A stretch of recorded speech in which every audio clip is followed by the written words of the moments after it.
চীনে হঠাৎ বাড়ছে চুষনির চাহিদা, ব্যবহার হচ্ছে ধূমপান, দুশ্চিন্তা, নাক ডাকা আর ওজন কমাতে।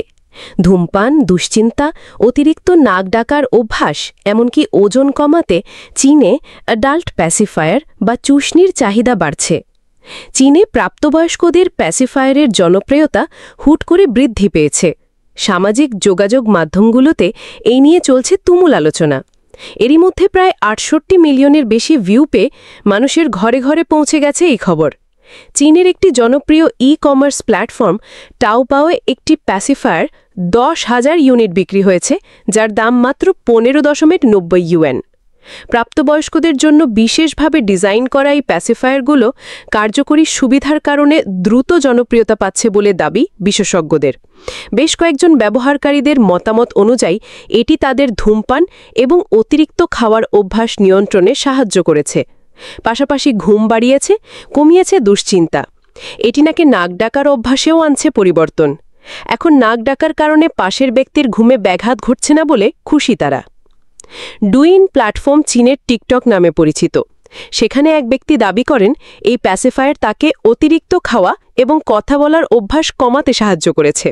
প্যাসিফায়ারের ট্রেন্ড শুধু মানসিক স্বস্তি ও দেহের আরাম দিচ্ছে তাই নয়, বরং এটি একটি নতুন ফ্যাশন ট্রেন্ডও হয়ে উঠেছে। প্রাপ্তবয়স্কদের জন্য বিশেষভাবে ডিজাইন করা এই প্যাসিফায়ারগুলো কার্যকরী সুবিধার কারণে দ্রুত জনপ্রিয়তা পাচ্ছে বলে দাবি বিশেষজ্ঞদের।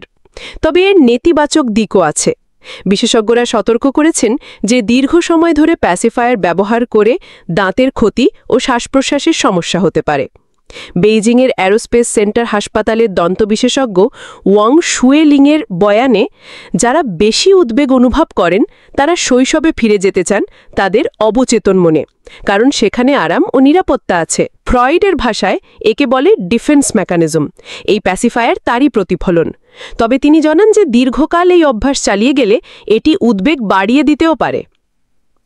এছাড়াও বিশেষজ্ঞরা আরও বলেন যে যেহেতু প্রাপ্তবয়স্কদের আরামদায়ক অভ্যাস হিসেবে প্যাসিফায়ার ব্যবহার করা হচ্ছে, তবে এটি শিশুদের মতো স্বাভাবিক ও প্রাকৃতিক প্রয়োজন নয়। শিশুদের জন্য প্যাসিফায়ার অপরিহার্য হলেও প্রাপ্তবয়স্কদের ক্ষেত্রে এটি একটি সাইকোলজিক্যাল থেরাপির মতো কাজ করছে, যা উদ্বেগ এবং মানসিক চাপ কমানোর উপায় হিসেবে ব্যবহৃত হচ্ছে।